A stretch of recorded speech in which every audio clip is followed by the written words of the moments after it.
Mm-hmm. We really boxing. Who wanted the baddest? Let's see. Oh, we boxing? Yeah, we boxing. I need that belt like it ain't no other option. So we punching and weaving and blocking. Defeat ain't an option. Let them know. Shoot a video, put it on BVO. Let them know. Every time I punch, it's a heavy blow. BVO, bound to hit like bricks cause it was set in stone. Let them know. I ain't getting body, but I'ma hit this flow. Yeah, way more than a show. This is BVO. Yo, what's up? It's your boy Kareem Akbar in the building today, man. AKA BBO, the chosen man, sent by God himself, man. Today's a big day. We just hit 3,000 subs. I can't say enough about everybody, man, that helped make that possible. And to be honest, it's not easy to do. This is one of the only black channels on YouTube where you got a black host, black guest. I mean, it's not really easy to do. But we got a lot to talk about today. So one of the things I wanted to get into, man, we got the return of Regis Prograde, the guy that the great Devin Haney beat to death. What you guys think about Regis Prograde coming back? Who cares? I want to see the Regis fight. Go ahead, Free. No, I was gonna say I think it's a good thing for him. He needs to get back in the ring and try to get back into the winning column. Nobody wants to go out losing. So I don't know how many more fights Regis got left in him. He's getting How old is Regis, Free? He's like 34, 35, somewhere around there. He's getting up there in age. So nobody wants to go out losing. It's going to be a tough fight. He's getting in there with Jack Catterall. Jack Catterall is a decent opponent. We saw what Jack Catterall did to Josh Taylor. Regis, unfortunately, wasn't fortunate enough to beat Josh Taylor. Jack Catterall, a lot of people believe that he beat Josh Taylor the first time, and he definitely beat him the second time. So Jack Catterall is going to come to fight. We're going to see if Regis got anything left in the tank or if he needs to hang the gloves up. Yeah, he said it all right there, dog. Crush? What's happening? Well, I'm going to say this real quick, right? I don't think he got nothing left in him. I think the softest place on earth beat what was left in that dude. I don't expect much from him, but I wish him the best. But I think Catterall is going to beat him like a Piata, man. I just think it's time is up for this dude. The thing is with boxing, man, everybody's not meant to have a long-lasting career, and it's over for a lot of these guys before it even started. And he didn't have his run. He'd been in that weight class too long, never moved up to 47. I wonder why. But anyways, it's about at the end of the rainbow for this guy. So we see what he does. This winner get out of this fight. What does it do for the winner out of these two guys? What's the stakes for him at 140, which is starting to look a little kind of boring right now. 140 was supposed to have been that lit division, but right now it ain't too lit. We got a lot of hopes and dreams and ifs, stats, and hypotheticals going there, but they need to get busy at 140, in my honest opinion. Well, I'm not going to throw Regis away. Crush is ready to get rid of him. Crush is ready for him to, hang it up. I say Regis is going to prove us all wrong, or for the ones who think he's not going to win. I think Regis is going to come through, man. Jack Catterall, I ain't going to front. I only seen him fight one other time before the Josh fight. But he definitely earned my respect after the Josh Taylor them fights, man. He was really competitive, pretty decent, but I just think Regis is gonna bounce back. I think Catterall is gonna be tough and he's gonna push Regis, but I think it'll be a close fight that Regis gets to maybe a majority decision. I go on a limb. I ain't throwing him away. I think he's still solid. You're on mute. Can't throw him away. He's a brother. I wouldn't throw him away. But I'll say this, man. We get out the ring like a monster like Devin Haney. You get my full respect, man. Go on there, and get beat to a pulp by one of the best fighters we've seen in the last 10 years, there's no shame in that. And we know it's a lot of people who've been ducking guys like Devin Haney, like Abdul Wahid, for one. I mean, Come on, man. Stevenson. We just You're not know gonna keep on this. who like to duck, Lord Haney. I don't know why, but he got cheated. Dude who was, juiced up to the Stop it, gills. man. Stole one from him. Hold on, let me finish the monologue. I don't do that to you, Crush. You my brother. But it's just getting to the point now where, I want to see Regis do good. I got to talk to his coach recently. I really want to see him do good. I don't think he can win this fight. You don't? And Jack Catterall is a really good cab driver. Super my man Kareem, but he's not going to beat. Yeah. I don't think he's going to beat Regis Prograis. Regis Prograis, as limited as he is, should be able to hopefully get a few punches in and put something together and knock him out. That's what we're looking for. He ain't going to knock him out. I think he can definitely do that. But I'll just say this.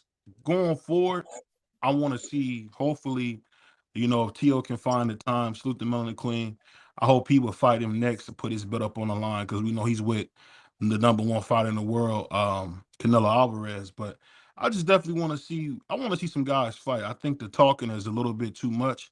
And I just want to see the best fight the best. But that being said, what do you guys think about there's been a lot of negativity going against Teofimo's guy, Gary Antoine Russell. What do you guys think about all the criticism he's been getting, saying he can't, adjust to a paper bag and a lot of different things because he really lost a fight that he should have won easy? What do you guys think about that with Gary Antoine Russell, who's at 140? I wouldn't say that it was a fight that he should have won easy, because his opponent is a tough, rugged fighter. He got boxing skills. You wouldn't know that if you didn't watch him fight. But the dude definitely got boxing skills, and he got power too. So I wouldn't say that he would have won it easy. I think that Antoine could have made some adjustments in order to pull that fight off. And for whatever reason, he didn't make the adjustments, because I believe Antoine got more skills than what he displayed that night. But for anybody to say that Antoine couldn't beat whatever guy, I mean, get in the ring and prove that you can't beat him, that he can't beat him, because Antoine ain't ducking nobody. He's willing to get in there with anybody. He ain't ducking anybody. You don't really hear too many people calling Antoine name. They might talk bad about him, but ain't nobody saying they want to see him in the ring. So if you think Antoine is not that type of dude, get in the ring with him. Yeah. My only thing would be to kind of rebut what Free's saying, because I understand it's a close tie on that. Gary Antoine fights like once every 2 years, so it really is no use in kind of, asking to fight, because he's not going to fight. He fights like once a year, maybe twice, once every other year, every leap year or something. So he's not active. So really no need to call him out. He's just very talented. But has he shown us what he was in the amateurs? I would say not even close. The guy who we seen battle Jerron Ennis in the amateurs, because him, Jerron Ennis, Gary Russell Jr., Gary Antoine Russell, and T.O. were the amateurs of that time. Those were the big three at that time. Anybody familiar with those guys will tell you those were the guys that you said when they go pro, they're going to do something special.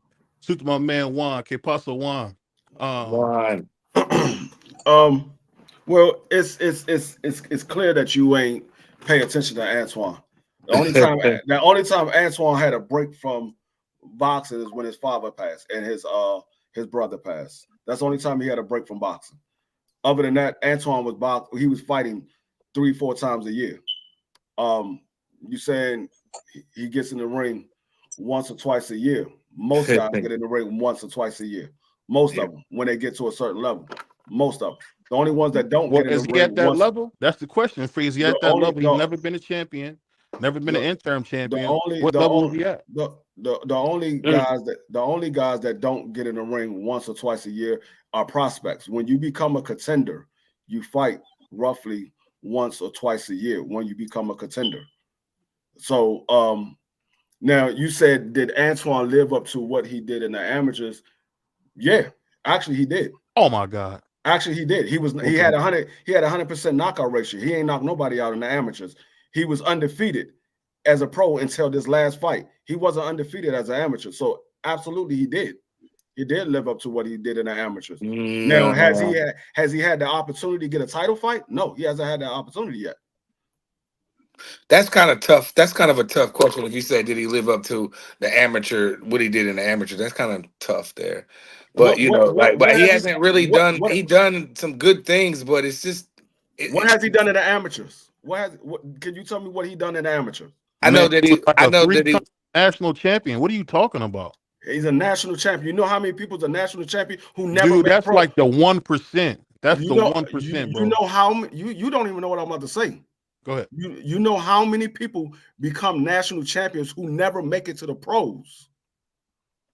Never make it to the pros. That's a good point. That's a good point. So what are you talking about? National champion?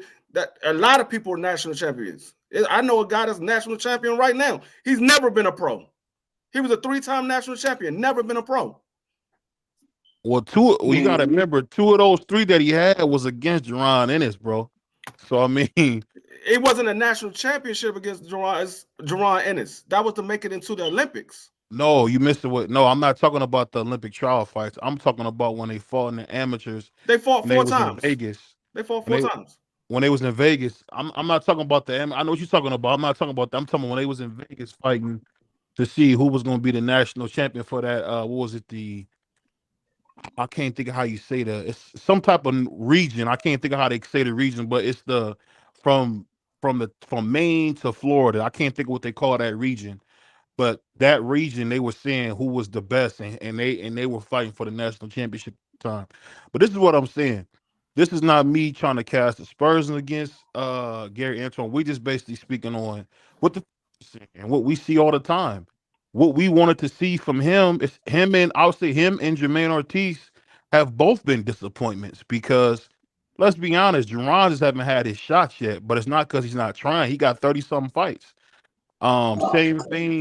Same thing with Teofimo Lopez. Teo got almost 30-something fights. So I mean, these guys are actually pursuing the dream.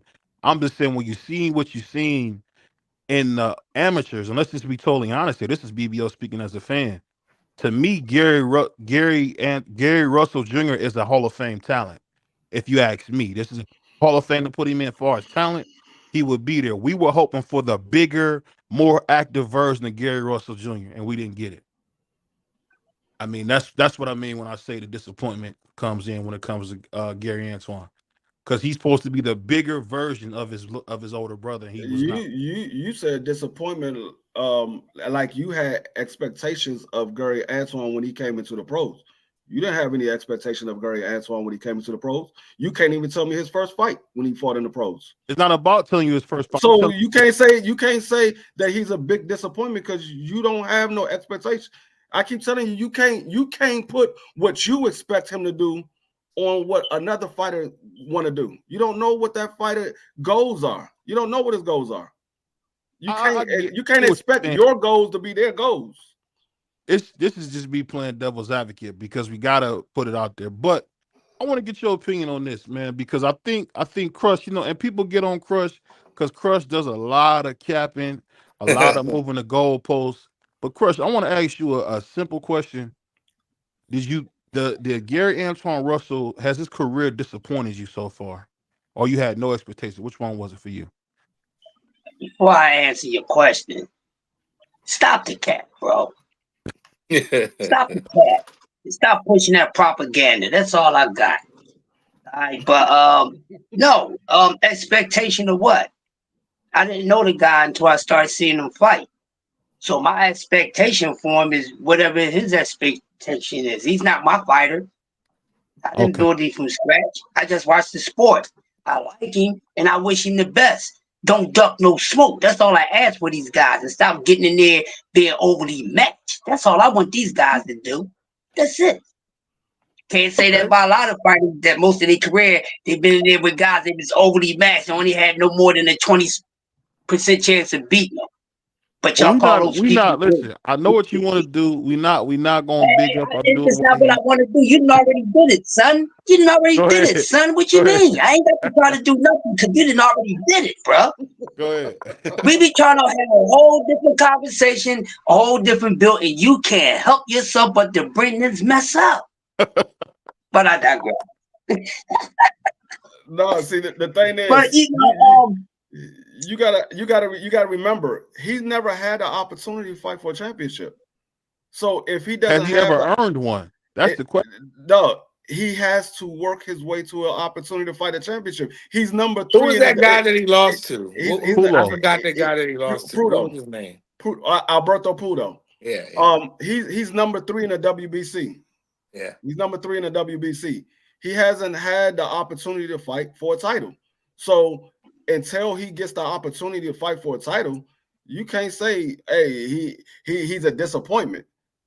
He hasn't had the opportunity. And that's the reason why I keep telling y'all keep proving me right every time we talk about it. I keep telling y'all these daggone championships belt doesn't matter because guys get opportunities that other people don't get. I keep telling you that. Say it again, D-Free, say it again. How old is Antonio? And Antonio, you talking about that's the other one. Antoine. Antoine. I'm sorry. Antoine is 27. He just turned 27. How old is He's Antonio? the young. 29, 30. Yeah, What is Antonio? Antonio's 29 or 30? Antonio is like 29 or 30. Okay. Yeah, Antoine's the youngest. Uh, Antoine's the youngest. I like Antoine. You know, he had a tough fight. You know, like Free said, the guy was ranked number 3 in the WBC, but I want to see him just bounce back and get better. That's all. I'm not throwing him away. He lost once. You know, he didn't get smoked. You know, so I'm just gonna But you see want to him. throw away Tim Tszyu. Now you see now if you Well, ever Tim wondered, Tszyu got smoked. if you ever wondered, now I just gotta say this: if you ever wonder why I never was a Tim Tszyu guy anyway. prize, Everybody was the so reason we big on call this guy. prize fighter racist is because we Well, just seen it show his ugly head. When we talking about a black, all of a sudden he could do no wrong. But Tim Tszyu, who's been champion, fight nothing but the best. Don't take no what they call a tune-up fights. Only fights the best. Almost the new and improved version of Errol Spence, where he's bigger, stronger, doing everything we should see Errol Spence do. But he wanted to got throw Tim smoked. Tszyu away, but didn't Yeah, want to throw him throw away. away. Because I never was big on Tim Tszyu like I was big on Antoine. I'm big on Antoine, and Tim Tszyu to me was just a name. He won some good fights. He fought some good competition, but I never was really big on the dude from the first place. And they throw black fighters away with one loss all the time. Look what they're doing to Devin. They want to get rid of him, so I'm throwing him away. Get him. He's gone. He got smoked by Fondor, and he got smoked by this guy. I don't even know the guy's name. And that guy whooped him. And I watched the highlights all the time. I didn't watch the fight again twice. And then I watched a bunch of clips and reels and breakdowns, and he got smoked. And the thing that came out, I'm gonna ask you this, Crush, and I want you to come in free and then prize. What do you guys think about hearing that the man had a broken jaw while he was beating Tim Tszyu to death? Wow. It was confirmed that he had a broken jaw. He had a broken jaw. He had a broken jaw while he was putting Tim Tszyu doo-doo in the dirt. Yeah, the fight didn't last very long. What round did his jaw get broken? A third. So he had the jaw was broken going into the fight. Sounds like you said he had a hairline fracture on his jaw. Apparently, this is according to what's the name of the source so I can give him that credit. ProBox. According to ProBox, he had a hairline fracture on the left side of his jaw and was able to go 3 rounds with absolute monster and Timmy Tszyu and was able to stop him with a hairline fracture. That dude's scary, man. And people got to remember, this the guy that's savage. If that's true, that's savage. That shows the heart of a true champion. I mean, the man wasn't willing to give up his belt. He's like, I'm gonna go down fighting, and he made sure that Tim Tszyu couldn't hit him on that jaw because he kept that glove up. So shout out to my side of boxer, man. Welcome to BVO Boxing, man. We just come on here, talk some boxing. It's me, a brother, a Puerto Rican, a Jamaican brother, and we don't know what Prize is, but you know he got curly hair. It's just us talking I'm some everything. boxing.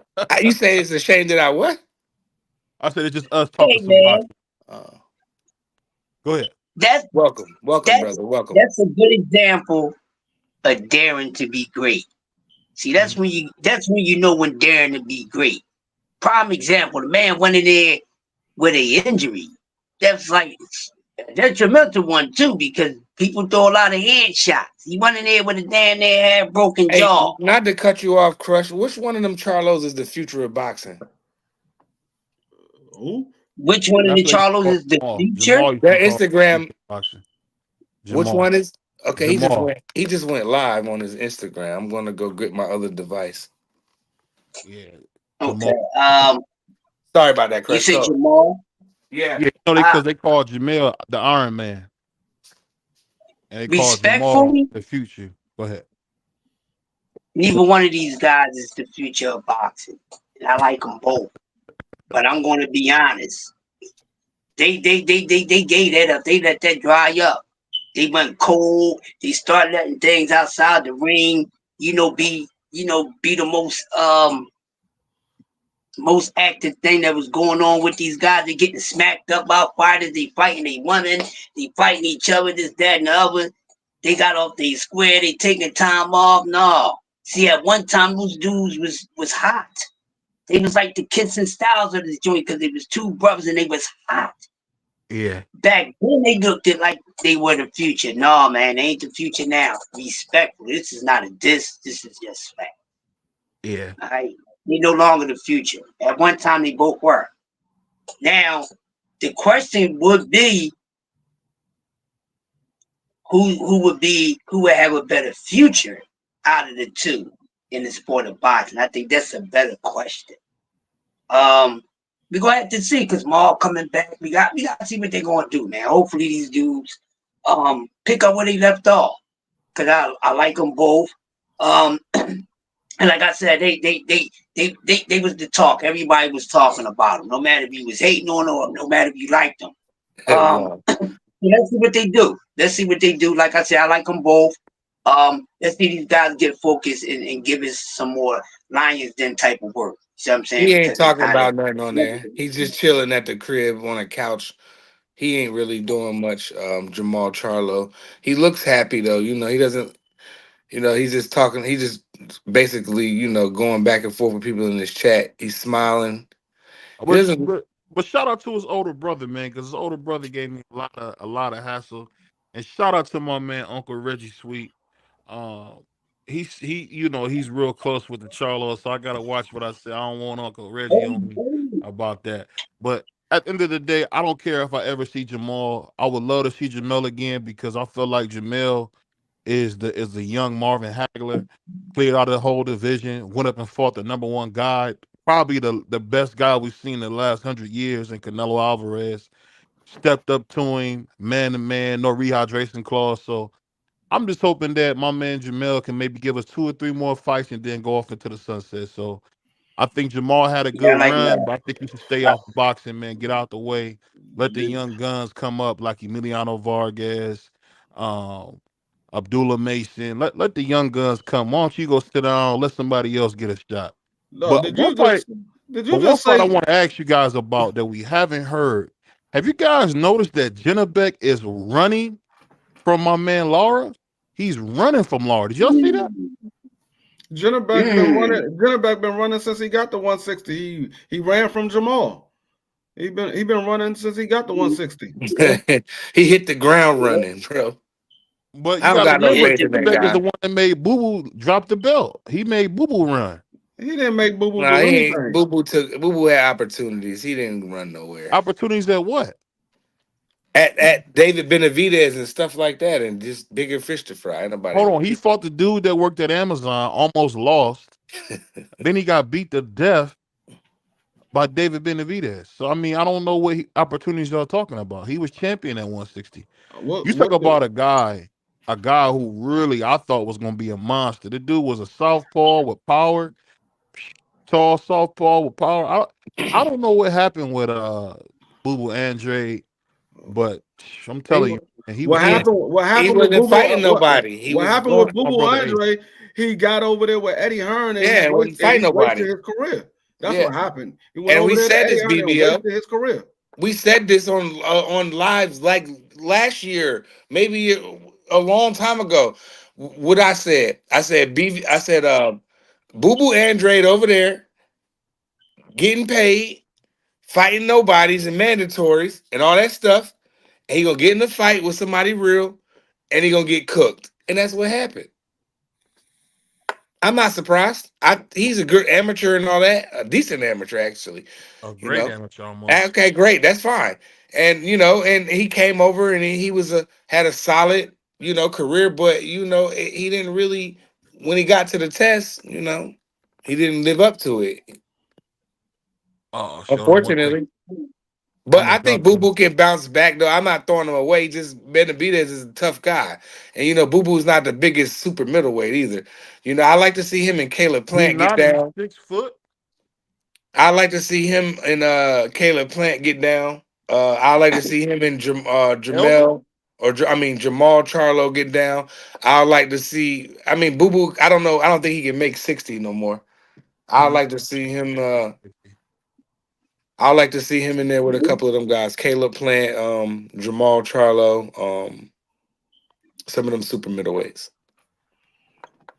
I'm gonna ask you this real quick, Free, because one thing I wanted to ask you, man, was salute to hold on one second. I was gonna ask you this, Free. When you see what's going on with boxing, and you see a guy like Laura having almost a renaissance, a second career to the utmost, what do you think? What do you think is in the cards for Laura? Because Laura is looking dominant at 40 years old.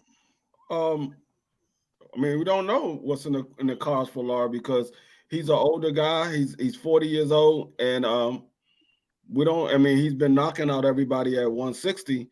We don't know if anybody going to get in the ring with Laura because he's an older guy.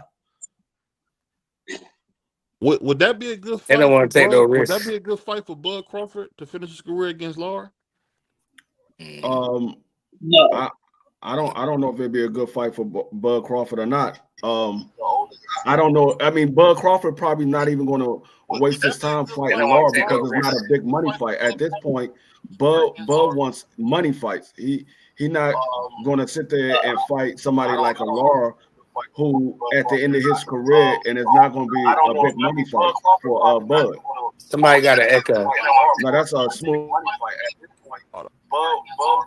Turn your thing down. Your device down, Ron.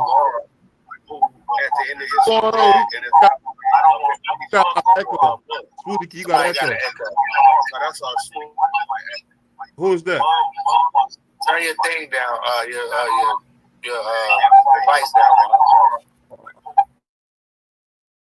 All right, there we go. There we go. He's listening Cool. at the same time, trying to. Oh, okay. I see. He listening at the same time. Yeah. Hey, we got my favorite YouTuber in the house. So we gotta ask you some real questions. Get that together, man. Oh, there we go. Yo, Listening at the same time, trying to. Oh, okay. I see. He listening at the same time. can y'all? Hey, we got my favorite YouTuber in the house. That's bad. That's bad business. BBO, wait, you gotta get that sound together before you bring Coach Squeeze in, man. Get that sound together first. We Hey, ain't Coach, doing that. come- We ain't doing. Hey, Coach, Go come say out and something come now, back BBO. in. The audio is off. Yeah, come out, go out and come back in, Coach. Coach, go out and come back in. It got your audio jacked up. I'm gonna text him that. Yeah, Yes, hey Coach. technical Hey problem. Coach, that's you getting a lot of background. That's you with that background like that, Coach. Hold on one second. Cool. 1 second. Oh, it's a tie game, man. The Rams just scored. I think this is gonna be a shootout game. Yup, they just scored. I forgot who they playing. Who they playing, Crush? Minnesota. Yeah, I picked Minnesota in my pool, man. I hope.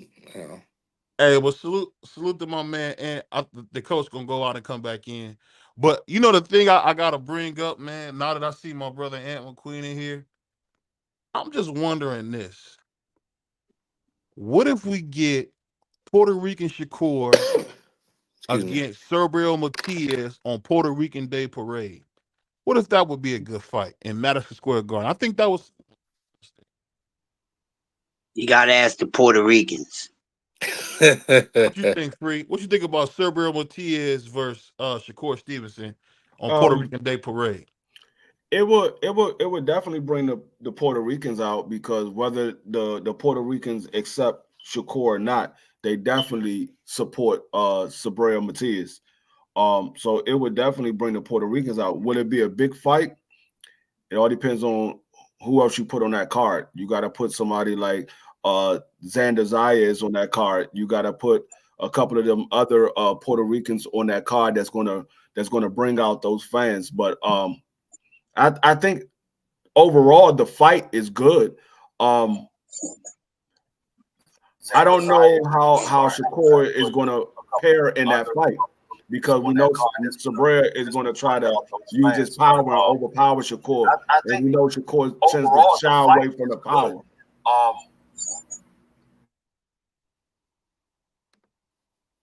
Go ahead, Coach Free. is back. Go ahead, Free. Oh no, I was done. Coach Squeeze in the building now. He back in. We got Coach Squeeze in the bill. Go ahead, Coach. You on mute. You on mute, Coach? Can you hear us? Type it in the chat. There you Y'all go. hear You me? are- Y'all hear me? You got Yeah. some background noise. Whatever that background is, you got to turn that background off. That's making an echo. You on mute, Coach? You gotta mute I your can hear y'all. YouTube. Yeah, you gotta mute your YouTube. I can. Y'all hear me? You got some background noise. Whatever that background is, you got to turn that background off. That's making an echo. You on mute, Coach? You gotta mute I your. can hear y'all. You gotta mute your YouTube. I don't know what's going on. I don't know what's going on with Coach's audio today, It's man. it's two It sound devices like playing at once. Yeah, That's like So I was that's like about if to I say take this something. phone and turn up our show, then it's Yeah, gonna he got echo. yeah. Yeah. What happened was he got the link from the chat and he didn't mute the YouTube before he came in. He got to mute the YouTube in order to that way you won't get the background. Oh, okay. Exactly. But yeah, well, finish what you were saying, Free, because I don't think we can hear you. You were saying about the two Puerto Ricans fighting on Puerto Rican. I mean, you gotta bring some other Puerto Ricans in there in order to make it a huge fight and a huge turnout. Because the Puerto Ricans they're gonna support Sabrina. Like I said, you gotta have somebody like Xander Zayas on there. Who else? You might can have you might can get well, I don't know if you can get him now, but maybe you can get one of your fighters to fight a guy like what's his name? The guy that just fought Canelo, Belanga. Belanga on there. I mean, Shakur and Belanga is close. I'm sure that Sabrina and Belanga is close. Maybe he can get on the card as well, and he's from New York anyway, so you can have him bring out some of his fans from New York to make it a huge event. But I don't know how the fight is going to play out because we know Sabrina is going to try to overwhelm Shakur with the power that he possesses because we know Shakur tends to shy away from guys who are big punchers. Right. So this will also get some of that out of the naysayers, where if Shakur can go in there and do what Shakur normally does, regardless of the fact that Sabrina is a big puncher, if he could still fight the way he normally fights and not shy away from the power, it will play a huge dividend for Shakur, because that's one of the knocks that Shakur has right now, because we've seen him in there with three guys who were big punchers, and we've seen Shakur, for whatever reason, we see Shakur shy away from the power. And before I bring the coach up, salute to my man Chris from Arizona, one of the biggest cap artists in YouTube comment history. The man gets on there and caps and caps and caps. So salute to my man Chris appreciate you pulling up, man. Got nothing but love for you. But you got to stop the propaganda. And I got to say this. We got my man Puerto Rican Juan on here. Puerto Rican Juan, what's going on, man? I hate you so much. Now, you got some time off the bodega today to come talk to us, man. If you don't get him out of here, man. That's crazy. Juan, he's my favorite ox, man. He make the chopped cheeses and ham and cheese, all that, man. Shout out to my man Juan, man. Oh, nice. That's crazy. That's crazy work. Hey, but Coach Squid, Coach got is you in back. here. I gotta ask you a question, man. Now we got your audio together. Now we good. Can you hear us? Yeah. Oh, now we got the coach in here. So I gotta ask you this, Coach. When you hear now, one of the guys on the show, shout to my man, Crush the Legend. He's a big fan of Abdul Wahid. How do you see Abdul fighting a guy like Devin Haney at 140? How would you see that fight going, Coach? First of all, man, I wanted to apologize. Say hi to everybody in the chat and everybody in the panel, man. I was fighting with this computer. You know I ain't the best with that crap. So All good, all first good. of all, I'd like to apologize to you for that. And the answer to your question, that fight at 140, to be honest, that fight can be at 175 and Tank will whip his ass. I like how you did that, Coach. So I don't know what else you want me to say. As you can see, Tank too aggressive. He gonna walk Devin down. Devin don't got nothing to give back. right. And it's gonna be, he gonna corner him, and you already know the rest. Devin is not aggressive, yo. He's not aggressive. And for him just to be a boxer with not the best footwork in the world, that's a dangerous mix, yo. He don't got the best footwork. So if you can't crack, if you go back and look at the Pernell Sweet Pea Whitakers, look at Floyd Mayweather, how he pranced around the ring, slipped and ducked. He don't even got good top body movement. So I'm just keeping it 100, man. I don't got nothing against Devin, but everybody think I'm hating. No, I'm not hating you. I'm giving the logistics. Tank will corner him, and he'll break him. He'll break at 140. This fight could be at 175. Tank gonna sleep him. Point blank period, man. Now, I would be remiss if I didn't say this, man. But now watching what you see in the boxing, I didn't get your take on Better Be versus Bivol. I felt like Better Be beat him easy. What do you think about that fight, Coach? You said Bivol or Better Be? Better Be did what? I thought he beat him easy. It wasn't easy. I watched the fight in microcosm. I watched it 4 times, and every time I watched it, I saw the same thing. I watched it with the sound turned off. The thing that the judges saw, it could have went either way. I think one of the cards was kind of lopsided. I was with Berta Beeve. I like both of them guys, Bivol and Berta Beeve. But what I saw, I think that Berta Beeve shocked the world with his ability to box. And I think the people that said Berta Beeve lost is the mindset of he didn't knock Bivol out. That's a good point. So that's playing with their psyche. I'm not accepting Berta Beeve boxing. I'm not accepting it. But he boxed because he was in there with a hell of a boxer. I think that was one of the best fights of this year. So yeah, we've been saying that. He muted himself out. You muted yourself, Coach. I had Berta Beeve edging it, but if it went either way, I wouldn't have been mad. Right. To be honest. Better be.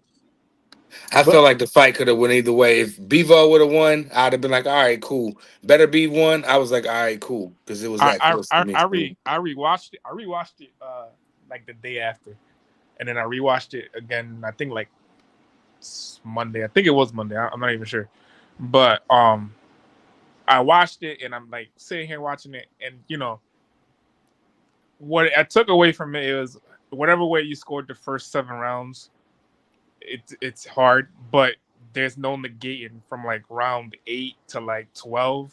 Better Be was just beating them up at that point. It wasn't really. Go ahead, Juan. It wasn't really a hard fight to score because like it wasn't. I feel like 1 through 5, you can give him Bivol 4 rounds. The 4 rounds, the first probably 4 to 5 rounds. No, listen. The first 4 or 5 rounds, it was probably Bivol because I'm pretty sure Prize had it the same way. It was 4-1. Yep. And then from round 8, and this is what I'm saying, from round 8, when Bivol was like that minute and 30, that first minute and 30, where he was out trying to outbox him, and then he got cracked. I don't know how he got cracked, but he got cracked with a big shot. After that, that whole fight turned on his head, and it was just Better Be. I think it was round 6. He got cracked real good by Bivol. That was No. I'm saying in round 8. In round 8, he had started fast. Bivol had started real fast, and it was like a minute and 30. Then he got cracked, and it was just the whole rest of that round. It was just like, all right, damn, what the hell happened? And then ask you this real quick, Juan. Now I know you everybody's favorite op, but watch the fight in the bodega, man. You must have had that bad boy on Spanish because I don't know what. That's crazy. Crazy work. That's crazy. Crazy work. Check this out. I don't want to be rude, right? But check this out. I respect everybody's opinion. That's what I do, yo. I don't come on nobody's platform trying to clown nobody. Let me let you understand, brother. I'm not laughing at you. I'm laughing at what your objective on what you seen. I'm laughing because I didn't see that. And what I saw was 2 of the best fighters at 175 respecting each other the first 5 rounds of the fight. No, and this is what I'm saying. I feel like when you're saying the respect, right?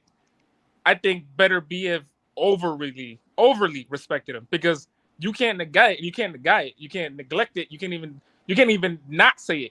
From round 7, go back just round 7 to 12.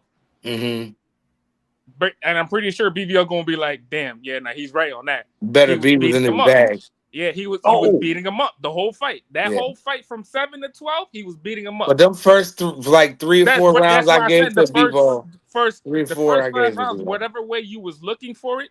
Because trust me, I was the main one saying that Bivol won. Was I not BVO? Yeah, I heard that. I was the main one saying Bivol won. And then I went back and watched it. And then I watched it again with my sound off. And then I watched it again with my coach. And I watched it and I sat down and watched it with him. He was like, nah, bro, he ain't win that. He ain't win. We both said, we was like, nah, he ain't win that. He got that. He put up a fight. But after round 7, it was like he went to survival mode. And I think D3 said it. So he was like, he went into survival mode because he didn't know. Every single time Better Be cracked him, it hurt. It was he hurting felt him. it. Yeah. He was hurting him. And then that's when he got real defensive, Juan. He got real defensive after that. It wasn't like he wasn't trying because he was. Because in the 12th round, he came out swinging. Yeah. He came out swinging in that 12th round. But just overall, the way that boxing guy, they gotta understand boxing works. It's not a fucking sprint, it's a marathon. Hey, you can't be cussing like that, bro. My fault. Been in the bodega. My fault. I'm sorry. It's a marathon, and that's where a lot of people don't understand. And I didn't see it because I was so excited to watch this fight, and I've been wanting to watch this fight for so long. Mm-hmm. At first, it was like, damn, Beaver won. Then I went back and I was like, oh nah, better be have got it. You know, even if they give him a rematch, I just feel like it's gonna happen again the same way because he can't keep him off. He has enough power to crack him and he can hurt him because he did hurt him. I think at one point at the 6th round he hurt him bad, but Better BF recovered so like instantly, you know, and then it's like you said, he cracked him. I believe it was the 6th round. He cracked Better BF real good. He wobbled him. He had him, and then like you said, from 7 to 12. It was tough for Dimitri Bivol. And, you know, some people want to say some of them rounds are swing rounds. I mean, it depends what you like what you're looking at, you know what I mean? But I'm okay with the decision. I'm not. People get on the internet, robbery. That's not a robbery when it's a close fight like that. And then homie D Free made a good point the other day. He said the 116, 112, that's just only one more round from 7 to 5. So like, you know, whatever. I feel like either one could have won the fight. It was close, but I respect. Shout out to Puerto Rican Free. He made a good point, but I think the thing that we missing is it kind of showed you how much of a cesspool boxing has become, because we thought Better Beeb was way better than this. I sure as heck thought Bivol was, and this just shows you how weak that division really is. There is nobody that can challenge like that because Andre Ward would have beat the socks off of both them. Roy Jones probably would have stopped them both. You know what's crazy? Now, you know what's crazy is that, you know, as much smack that this guy be talking, he be switching sides so much. It be amazing me so much because this is the guy that be talking about, yo, Andre Ward is a boring fighter. Roy Jones is a cheat. This and that. Da. No, don't do that. No, BBO. This is what you fail to realize, BBO. This is what you fail to realize. You BBO. Well, I want a grape soda. No, I don't want a grape soda. That's crazy. That's crazy work, bro. BBO. This is what you fail to realize. When you got two of the best fighters in a weight class and they fight each other, it's going to make a fight like that when they both come in 100%. It's going to make a fight like that because neither one of them are that much better than the other one. Their styles are different. So you got one guy who's a power puncher, more of a come forward fighter who can box. You got another guy who got decent power, who's a boxer. When those two are the best and they come together, you're not going to get a one-sided fight. You're going to get an even fight. That's what we thought we was going to get when we saw Earl and Bud. It didn't pan out that way. That's what a lot of people thought they was going to get when it was Floyd and Manny Pacquiao. It didn't pan out that way. But usually when you got two of the best fighters and they're evenly matched, that's what you get. You get a fight that's very close and you can't judge one way or another. It can go either way. It's not that they're not good. They're the best of the division. They're better than everybody else in the division. Hey, OG, how you scored the fight, OG?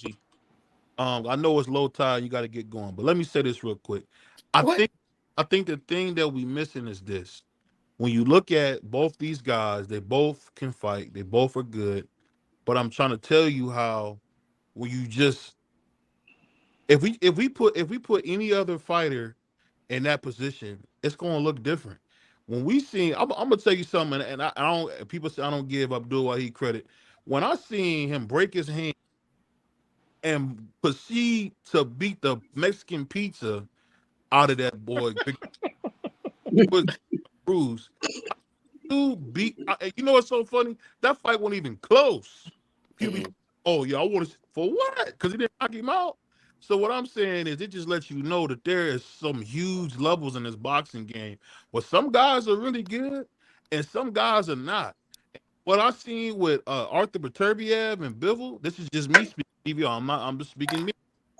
Them guys showed me they're not those guys, man, because I'm telling you, if a guy like Andre Ward would dominate them, if a guy like Sergey Kovalev in his time would have dominated them, it just lets you know you Mm, on squeeze.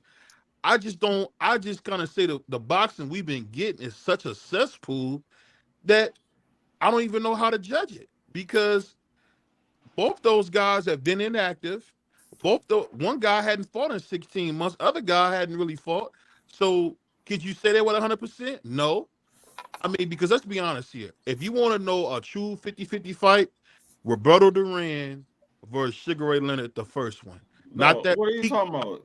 Hold on. Bivol fought. He Not fought that- earlier this year. Hold on. Not that cheating fight that they Yeah. had where Sugar Ray Leonard played politics. But when we seen Roberto Duran go in there and dominate Sugar Ray Leonard, that's what you talk about when you see a real 50-50 fight. I mean, but you got to also. Let me finish. I know y'all want me to talk because I'm black. I understand the point. That's crazy work. What's wrong with him? The way those guys were fighting, the way Sugar Ray Leonard was taking a fight right back to Duran, he could have easily won that fight, but Duran was just too much. To me, that's more of a 50-50 fight. This was just two guys. This is like being the man one eye, being the king of the land of the blind. I mean, I'm trying to tell you, man, these guys are not it. If you're really thinking about it in its totality in boxing, this was the weakest fight I've seen at 175 for so-called undisputed. These guys ain't it. I'm trying to tell you, Roy Jones stopping both of them. That's just me. No, what you just said, Roberto Duran and Sugar Ray Leonard, the first fight, that wasn't a 50-50 fight. That was one guy who dominated the other guy.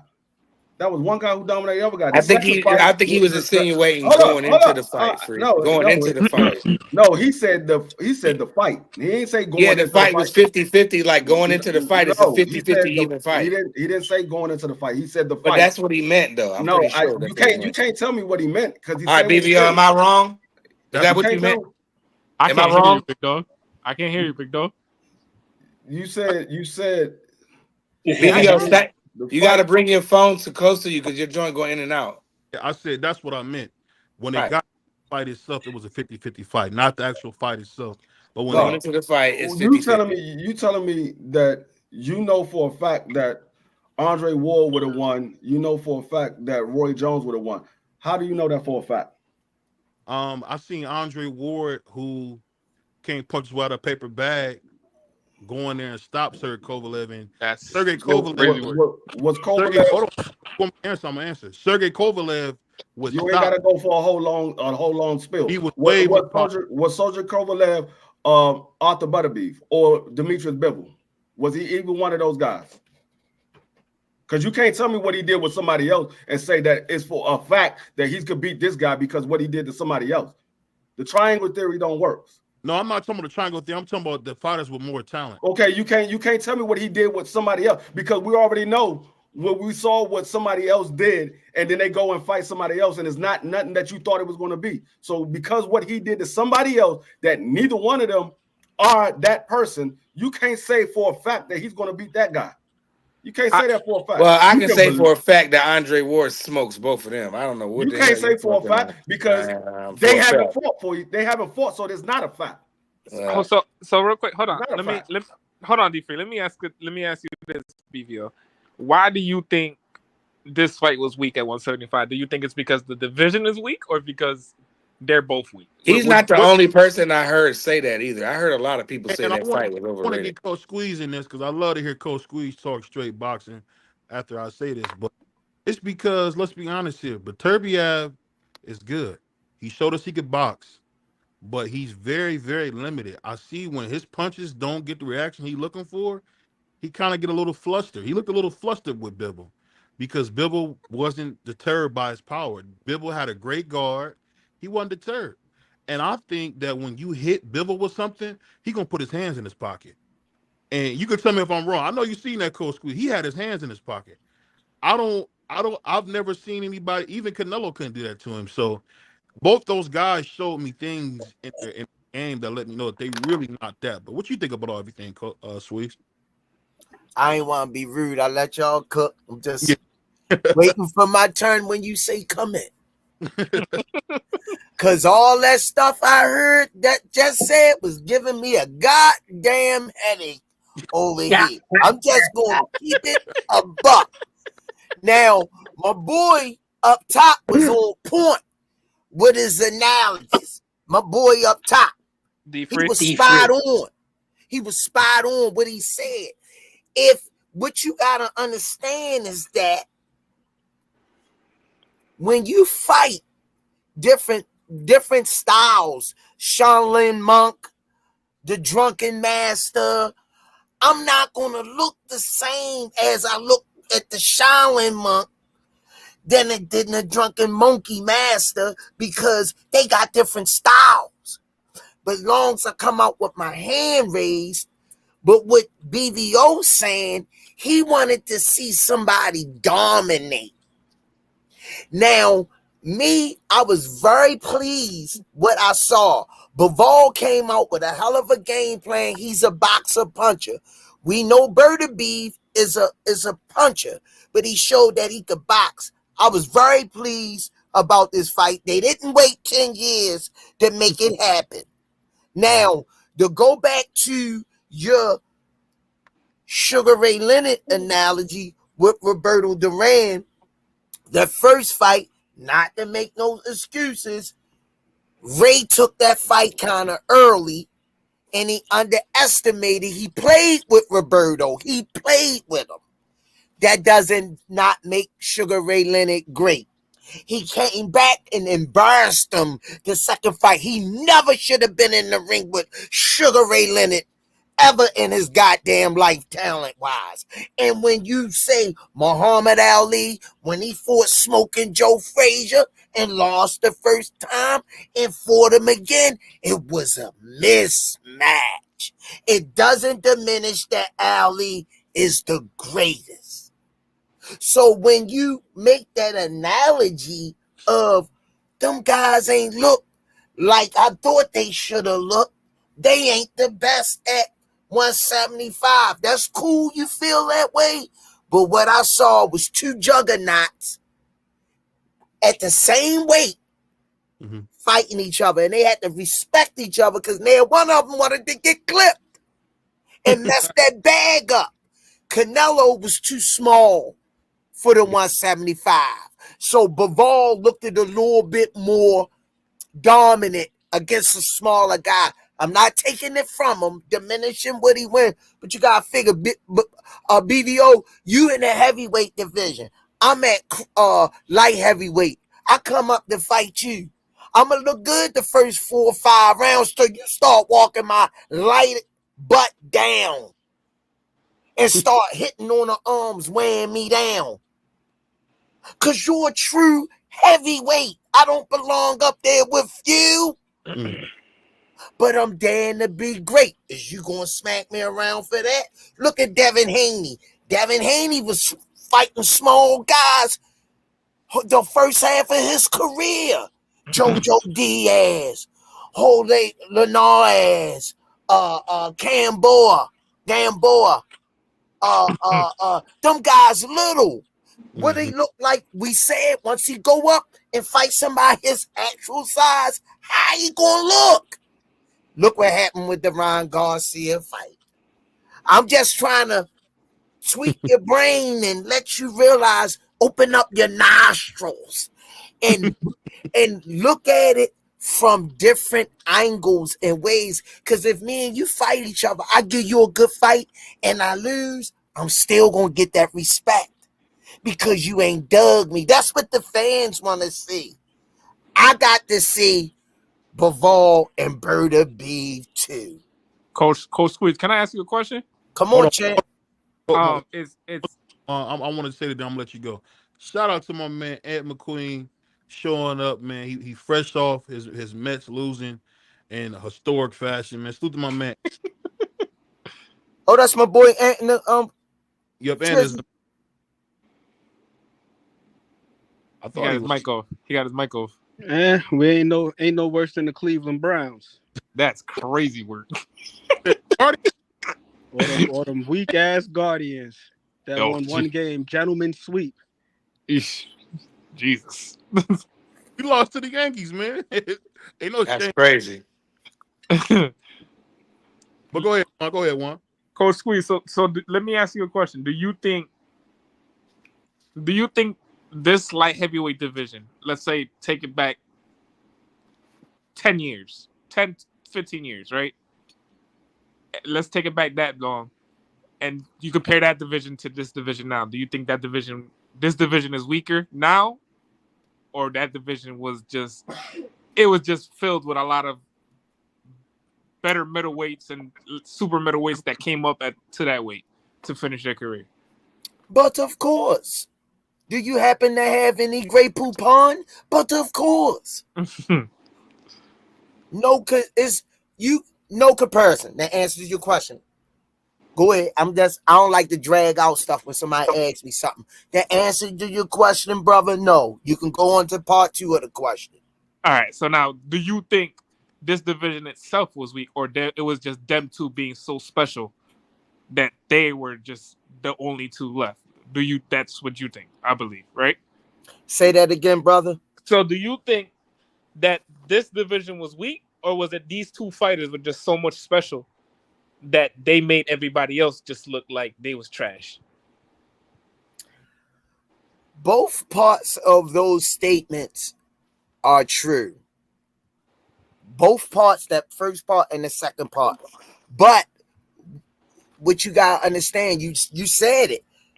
The 175 is loaded, riddled with talent like it was 10 years ago, like you said.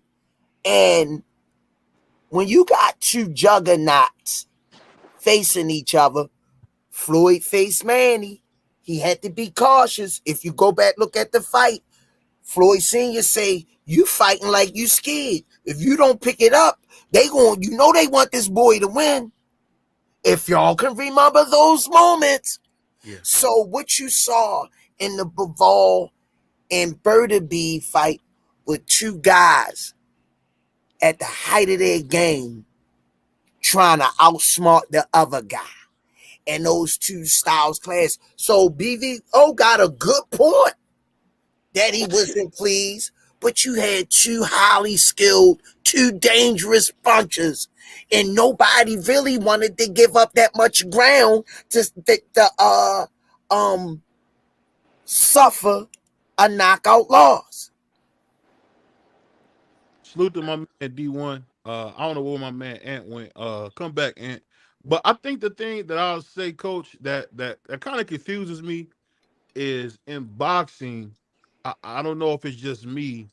It's just been very watered down. And the reason I say it's been watered down is because we're not even seeing the young guys. How many young guys is on Top Rank that ain't fought nobody? You got Xander Zayas, got a bunch of fights.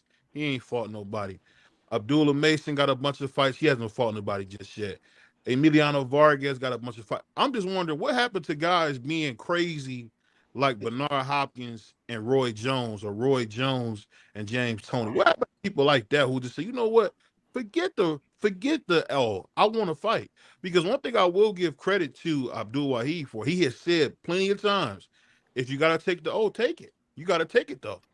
So that's the thing I'm saying. I just think it's too much in boxing where guys are not really doing too much to protect that O. Is that just me thinking that, or what you guys think?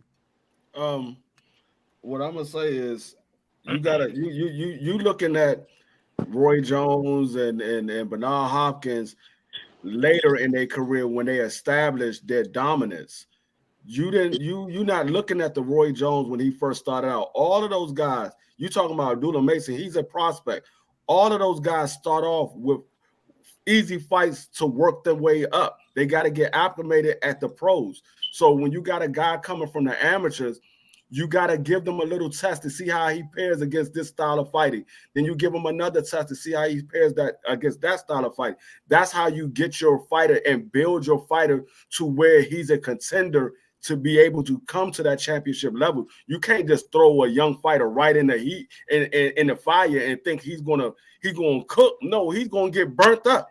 He's not gonna be able to do that. You gotta work their way up. Like, go look at Roy Jones' earlier fights at the beginning of his career. Look at Bernard Hopkins. Look at all of these fights. Sugar Ray Leonard, any one of them. Look at their career at the beginning. They started from the amateurs and they went into the pros. They had fights that worked their way up to become a contender, then became a champion. You don't just jump straight into. Loma is one of the few that they did it because they try to push Loma. He's one of the few that did it. But most of the time, they work their fighters up to become contenders and then try to become champions. An example of rushing somebody's too much is Erickson Lubin. You look at that, like everybody knew that was too soon for that fight with that Charlo. Like that was too soon. That was way too soon. I'm pretty sure we all agree that was way too soon for him to be in there with Charlo. No. You don't think so? Nah, I thought so. I was going to say, I like to say just throw them in there. You know, if they young and they think they can do it, throw them in there and see what happens. You never know. Before he fought Charlo, what top 10 fighter did he fight? No. I don't care nothing about that. Erickson Lubin is a hell of a talent, and I gave him a chance. I didn't think he would win. I didn't pick him, but I was just like, damn, you know, that's crazy that he fighting Charlo. But man, he is savage, and he believed in himself, and he went in there and he got clipped. It was time. See, this is what we do. This is what we do. When you dare to be great or step up to see where you at, and you lose, you get chastised and ridiculed. And when you don't step up and fight these guys and challenge yourself, not worrying about letting your old go, you know, he wasn't ready. So Erickson Lubin had the number of fights under his belt. It was time that he stepped up for that title shot. He just got caught with, that was like a time lucky punch over the hill. He didn't defend himself because, like my brother say, Erickson Lubin was called the Hammer for a reason. He was sleeping everybody. So it was time for him. Hey, I'm not mad at him, but that hurt him after that. It definitely hurt him, Coach. But I don't criticize brothers for brothers for doing that at a young age, stepping up the competition. You making a good point, but let me say that I want to get Ann in here on this. But I think the thing that we missing is this. I don't know if guys ever heard of a guy named Mike Tyson. A young kid named Mike Tyson from Brownsville, Brooklyn, became the heavyweight champion at 20 years old. Guy named Cassius Marcellus Clay became heavyweight champion at 21 years old. The thing is, these guys are not super young.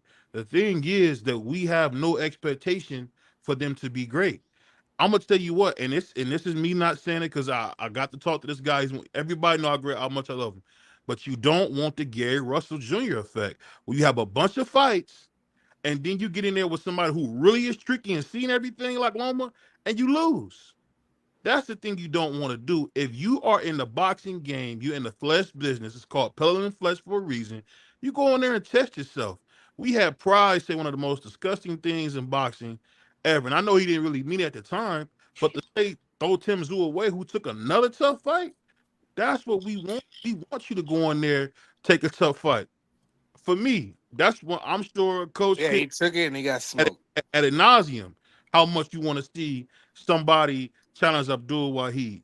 And it's only because he's so great. And if he lose, guess what? He's going to be, no matter what, he's going to be loved forever. We cannot let the fact that Floyd was so bitter about boxing seep into how we see boxing, because that's Floyd's biggest thing. Well, I did this, I didn't get credit. If I do that, I won't get credit. You get credit all the time. And whenever Floyd said he don't care about the money, he don't care about the fights, guess what? Floyd bring up all the fights and all the stuff that he did in the sport of boxing every time somebody challenged him. So you can't have it both ways. Either you fighting for the money or you fighting for legacy. And on that note, I'm gonna let my man Ant go ahead and cook. Go ahead, Ant. Well, everybody is different, man. Got to look at these guys. Got to look at the quality of their amateur experience too. Like Muhammad Ali was an Olympic gold medalist. So by the time he gets to 20 fights as a pro, he's probably a lot more prepared than the average guy. I think that plays a major part in it. Somebody mentioned Lomachenko. What was he, a 2-time Olympic gold medalist? And he started his pro career in his mid-20s. So by the time he's ready to fight, he done had so many damn amateur fights, seen so many styles. He's well prepared.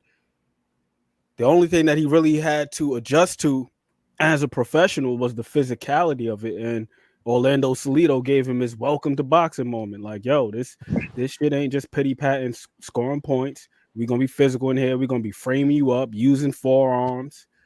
We're going to hit you on the hips and all this other stuff. Look to slow you down, look to break you down. And I think he got his welcome in. And then after that, what did we see? Next fight, he fight Gary Russell Jr. He's a champion after that. So I think the quality of these guys' amateur experience is important too. With some of these guys, we're literally seeing them learning on the job. That's for one. My personal theory is this. I'm not sure the level of training these guys are getting, like the quality of training that these guys are getting, how thorough of training these guys are getting, that'll really truly prepare them to be comfortable on the inside, on the outside, at mid-range. Like, what the hell do you do if you in the corner? How do you escape this situation? How do you do this? How do you do that? That's why me personally, I love watching Coach Kenny train, because when I watch him train, he's always doing things that are very practical and pragmatic. Like shit that you see him work on with Tank, it actually shows up in the fight. Then you got other guys where they got these fancy ass pad work routines where they just throwing a whole bunch of punches. But who's gonna let off a damn 30 punch combination in the fight? A lot. You cussing a lot, man. Come on, man. This ain't Comedy Central, bro. I'm just saying. I think we got to look at that too. It's just like the quality of the trainers, man. The coaches. Do you think this for both of y'all, because I now want to pick his Coach Squeeze brain a little bit more, because I like him. He's cool. This is the first time meeting him. Do you guys think what do you think is more? When do you think a fighter should get a title shot? Then, what amount of fights do you think? You asking me that or Ant? Both of y'all. I don't know. Both of y'all, or either one of y'all. I don't really care. Whichever one you want to answer first. He gets a title shot from the body of work that he does from a sense of urgency standpoint of view. If he comes in dominating and become a draw early, 10, 11, 12 fights in, people going to want to see him get that title shot. With the I call him Lemon-Chenko. I don't want to offend nobody. I'm not cussing him up, BVO. I call him Lemon-Chenko. Is that safe? Yeah, you good. You good. Is Lemon-Chenko safe? Is that safe, brother? All right. Are asking you a question? Yeah. I don't want to hurt nobody's feelings.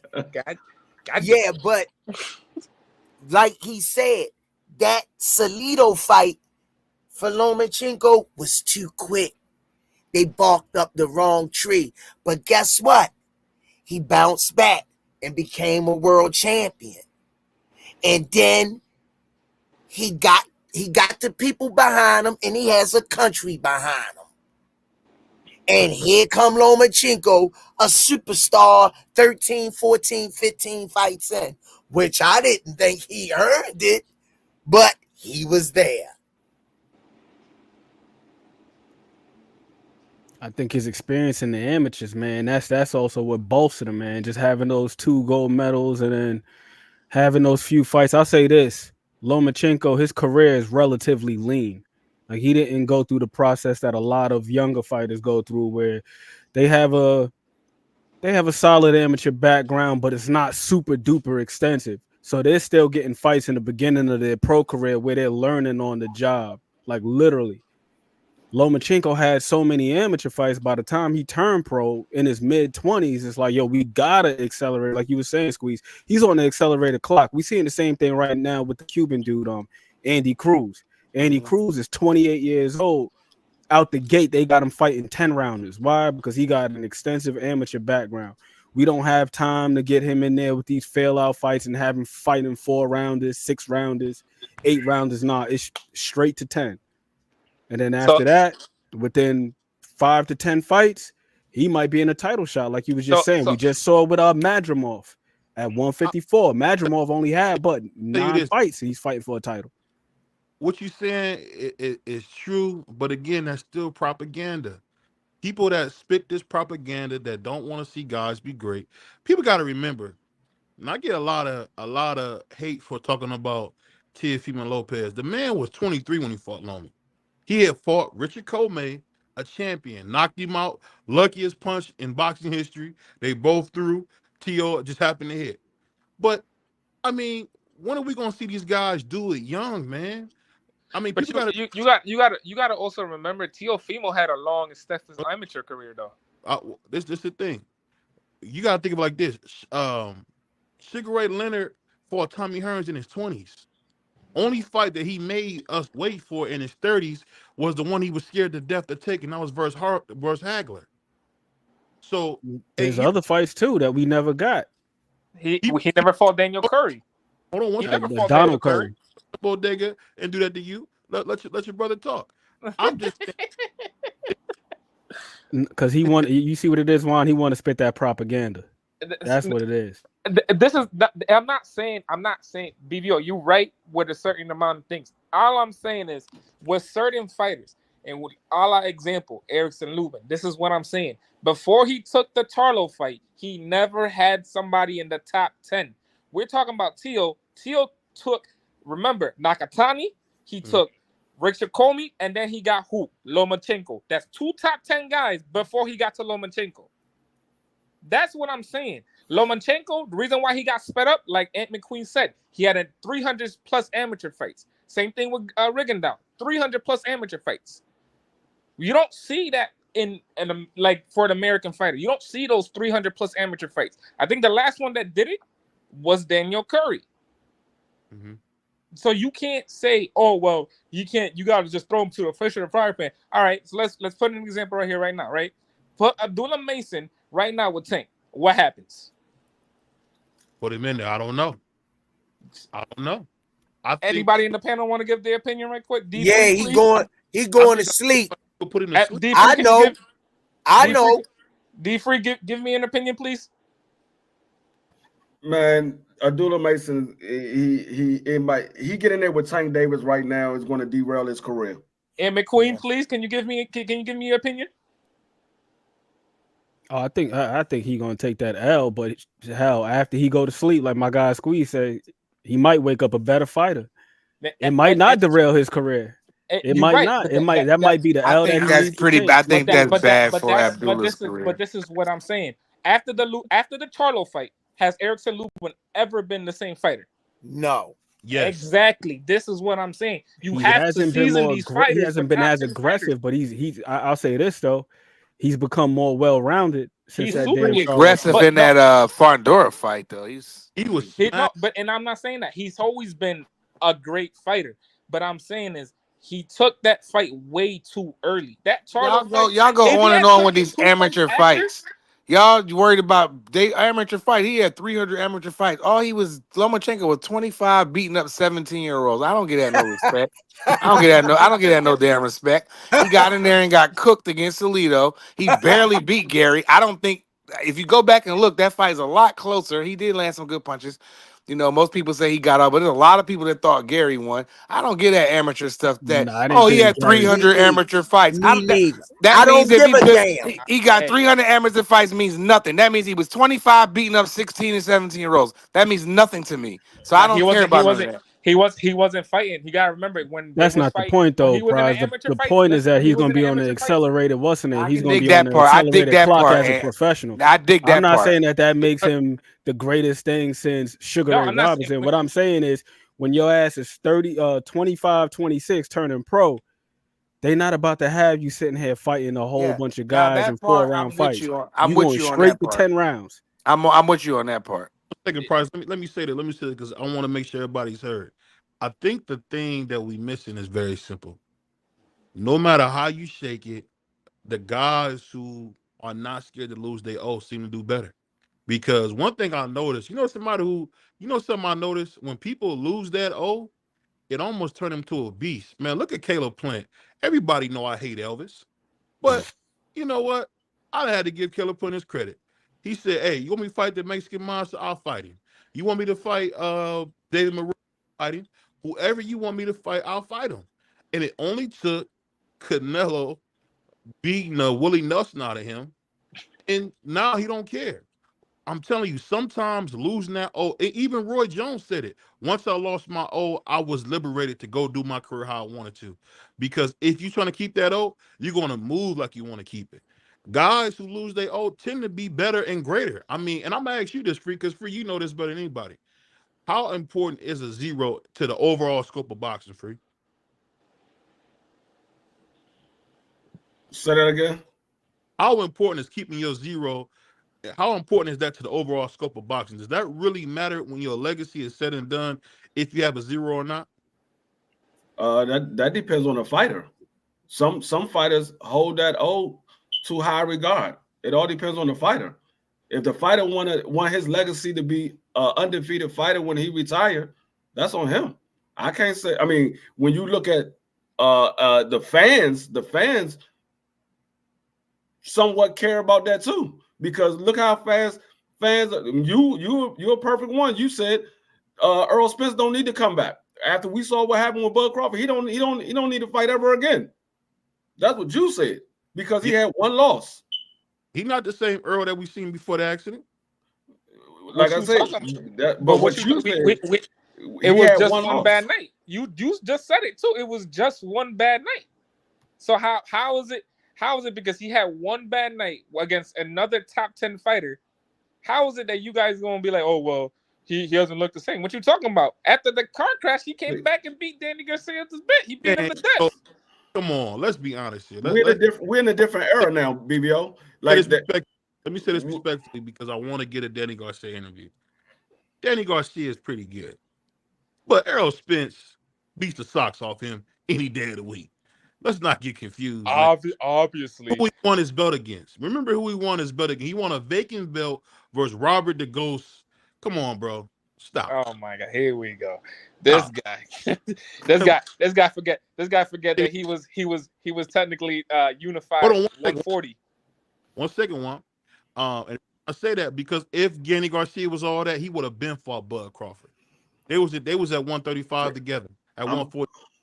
I'm gonna tell you the reason why everybody wants to hold on to their is because we're in a different era.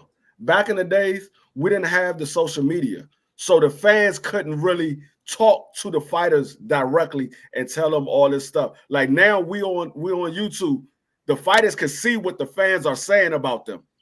They can see what the fans are saying. So when a fighter lose, they see all the fans putting them down and saying stuff like that. Back in the days, the fans just wanted to see the fight. We want to see these two fighters fight.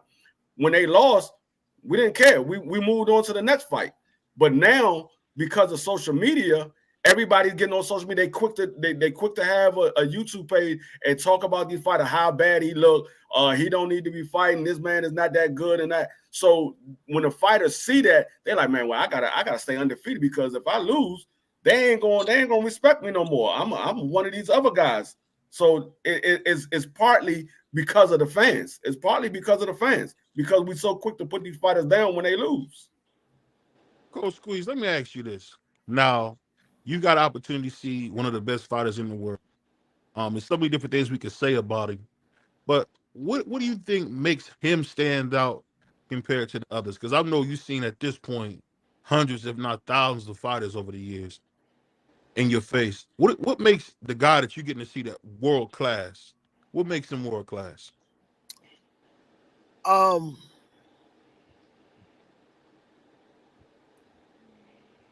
His work ethic. You got to understand, I've been at Upton Boxing Gym for 20 years. Mm-hmm. Right? I was that fly on the wall. I seen a lot of young brothers lose their lives to the street. That was some bad po-pos. Mm-hmm. Bad. To the bone. Used to give Tank hell. Mm-hmm. Lost their lives. He came through a maturation period of killers, and he survived. That's why he's in there fighting. He's fighting a different fight than everybody else. So over the years, I've seen him grow into this, blossom into this rose. But what you got to understand, I used to take Javante, I picked him up for school a couple times. This a little guy. And he was bullying people. I was like, they was actually scared to come to school. My point I'm leading up to is the monster in you. What comes out of you in the ring if you got that switch. And then you add the athleticism to him, he can do a triple somersault free-handed off of the turnbuckle WWF. So I always been blown away, but I'm gonna let y'all know about that fly on the wall. I seen some kids better than Javante at that time back then. So he used to get in the ring with those guys, and it used to be wars. And he ain't win all of them. But what he did, he was a student of the game. Every time I seen him, he was outside the ring, looking in the ring, bagging Calvin to put him back in there. He don't got no quit in him, and his work ethic is out of this world. In order to be in BVO power, I seen him knock an MMA guy out. I'm not going to name him, but I had to bag him. Please don't hit that man no more. Over in the corner, I say, Tank, please. And he put the brakes on the punch. He was right at it. He could have killed that man with his bare hands. I'm telling you now, man, none of them boys ain't aggressive enough for that young man. That young man, you got to kill him in there. He willing to die in there. That's what separates him for all them other guys. And he ain't even looking at the O.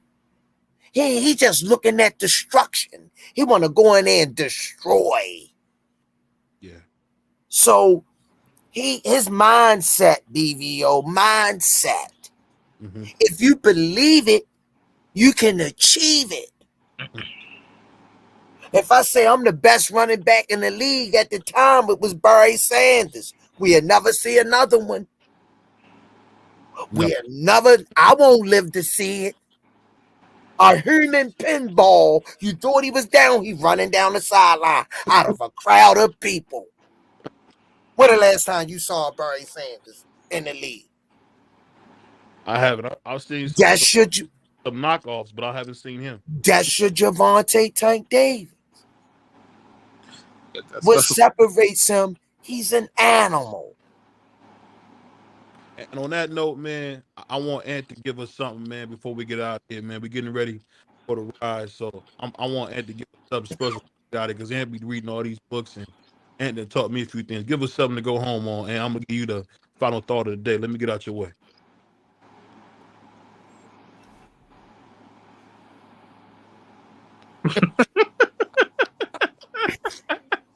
That's the thought of the day.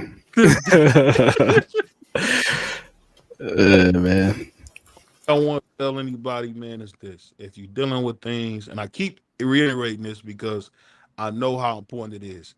If you're dealing with things and you need some help, get some help. The last thing you need to do is see a young man or a young woman crash out over something stupid. Emotional intelligence is a very, very important thing. Oh, there is no rise. Okay, my mistake. Emotional intelligence is a very, very important thing. And I think, truthfully, speaking, we got to reiterate that to our youth. Let them know that emotional intelligence is very important. I'm seeing way too many crash outs. It's getting scary when you see young kids have no value for life. I sound like my doggone father right now, because there's some type of evil in the world right now, and these young kids, man, they're the most dangerous I've ever seen. you got to be dangerous to hit somebody in the head and just leave them sleep. That's pretty dangerous. So whether it's in Cleveland, Chicago, and what's going, I'm gonna put it like this: the stuff going on in East New York is garbage. The stuff we hear about people getting poked up in movie theaters, people can't even ride the train without some idiot trying to push them in front of the train. It's getting sick out here.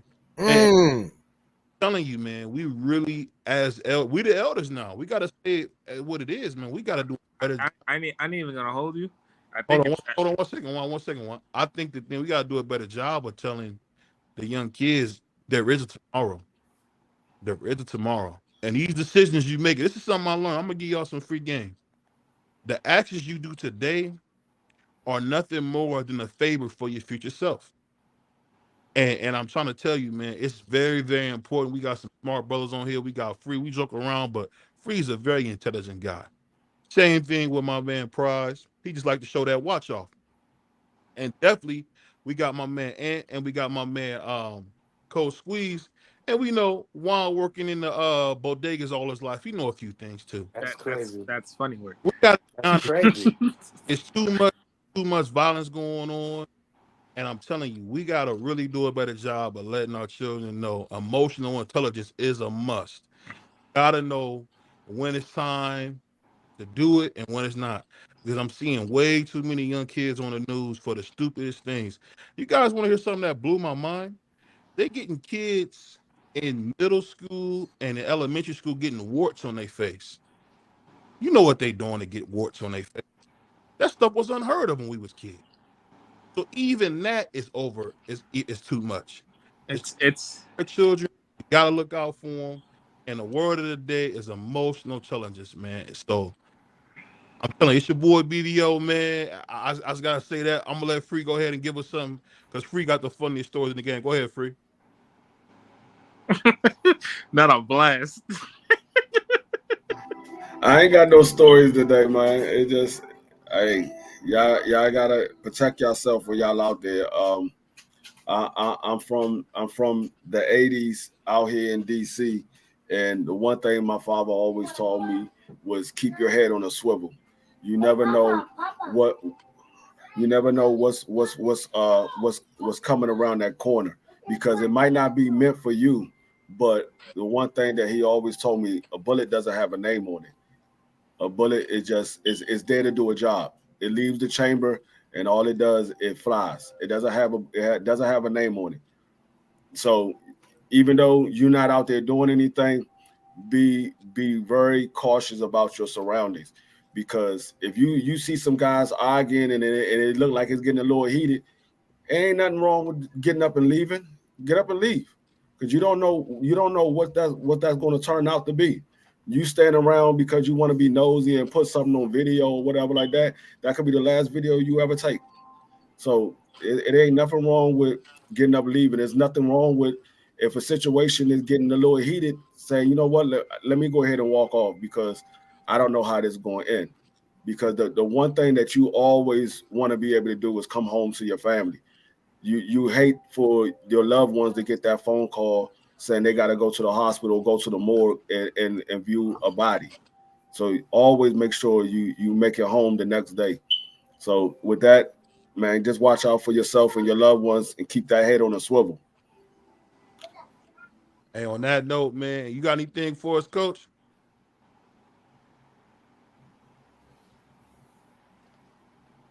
Who, me? Yeah, you got anything for us? Oh, all right. I ain't know who you was talking to, champ. Yeah, like I always say, man, keep it short and simple, man. Thanks for letting me come on here. Once again, I apologize for trying to get on here. I ain't the tech savvy type of guy. I felt kind of frustrated. I couldn't get in like I wanted to because I wanted to be on time. And I appreciate you for thinking about me to bring me on your platform. That means so much to me, BVO. And I just buried my my stepson.